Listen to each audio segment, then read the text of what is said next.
Magandang tanghali sa inyo, TV Kabataan. Narito ang mga sariwang balita na aming ihahatid para sa inyo.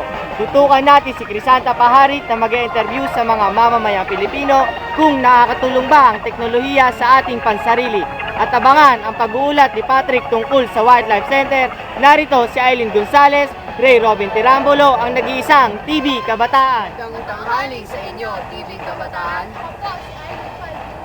At ako naman si Ray Robin Tirambolo. Inyong lingkod, TV Kabataan. Nandito po si Crisanta Paharit kung may ulat sa atin ang tungkol sa teknolohiya. Crisanta Paharit. Narito ako ngayon sa Eco Park upang magtanong sa ating mga mamamayang Pilipino tungkol sa teknolohiya. Ate Kuya, mahalaga po ba ang teknolohiya sa inyong pang-araw-araw? Siyempre naman, talaga napakahalaga yan, lalo na ngayon. Tulad po ng anong teknolohiya? Sa tingin ko, computer yung pinaka-the best Bakit doon. po? Kasi marami siyang use, sa may research ka, meron kang gustong hanapin, tapos lalong-lalo na yung mga OFW natin na kailangan nilang kamustahin yung mga pamilya nila. Diba? Pwede kayong mag-cam to cam, diba? Ito ang ginagawa lang din natin, di ba? Asa malapit lang. Kaya ganun napakahalaga talaga ng technology natin. Salamat po, Kuya. Kayo po, ate, sa pang-araw-araw. Sa pang-araw-araw, siguro yung mga appliances namin sa bahay. Kasi syempre pag magluluto, andyan yung gas stove, di ba? Electric fan, ano pa ba, ilaw. Yun yung nakakatulong sa amin sa bahay. Maraming salamat po, ate, kuya, sa inyong kasagutan. Okay. Yan, Aileen. Narinig mo naman ang mga kasagutan ng ating mga mamamayang Pilipino. Tutukan naman natin si Patrick Lumbria para sa kanyang ulat tungkol sa Wildlife Center. Patrick, pasok! Maraming salamat, Ray. Nandito tayo nga sa Ninoy Aquino Parks and Wildlife Center. Kilala niyo ba kung sino ang nasa aking likuran? Siya lamang ay si Benigno Aquino Jr. Siya ang ating ama na ating Pangulong si Benigno Aquino III. Ngayon naman, TV Kabataan, pupunta na tayo sa Wildlife Center kung saan makikita natin ang mga hayop.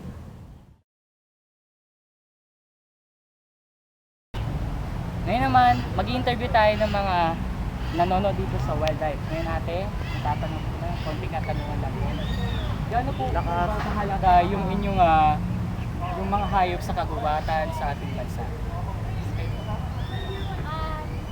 Mahalaga rin sila kasi po, for the future generation, para may makita pa silang mga ganun hayop.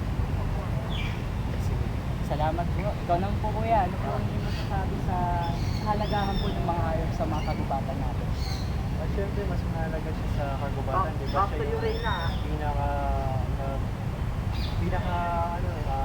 attraction, di ba, sa kagubatan. Tapos sila yung nagbibigay ng buhay sa gubat para magkaroon na lifespan yung ibang mga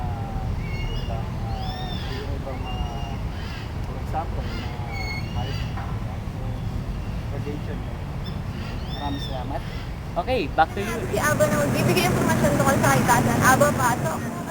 Yes, Aileen, ngayon ay narito tayo sa Quezon City Memorial Circle upang panoorin ang inihandog na sayaw ng mga kabataan para sa kalikasan.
tanghali sa inyo, TV Kabataan.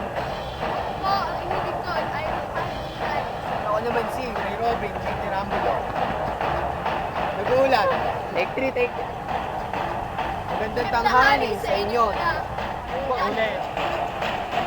Magandang tanghali sa inyo, TV Kabataan. Ako po si Aileen Pascual. Ako naman si Ray Robin Rambulo. Ang iyong lingkod, TV Kabataan. Narito po tayo.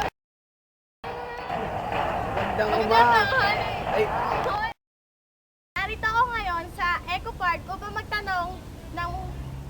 Yes, Aileen. Narito ako ngayon sa Eco Park upang magtanong sa mga mamamayang Pilipino na kung nakakatulong ba sa kanila ang teknolohiya.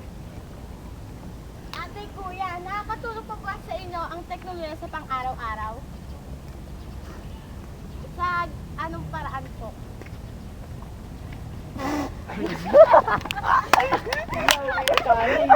Action. Maraming salamat, Ray. Nandito tayo ngayon sa Parks and Wildlife Center. Kilala niyo ba kung sino ang aking nasa likuran? Siya si Benigno Aquino Jr. Siya ang cat. Action! Maraming salamat, Ray. Nandito tayo ngayon sa Shit! Narito po si Crisana Mahal para iulit sa atin at tungkol sa teknolohiya. Crisana, pasok. Ay naku!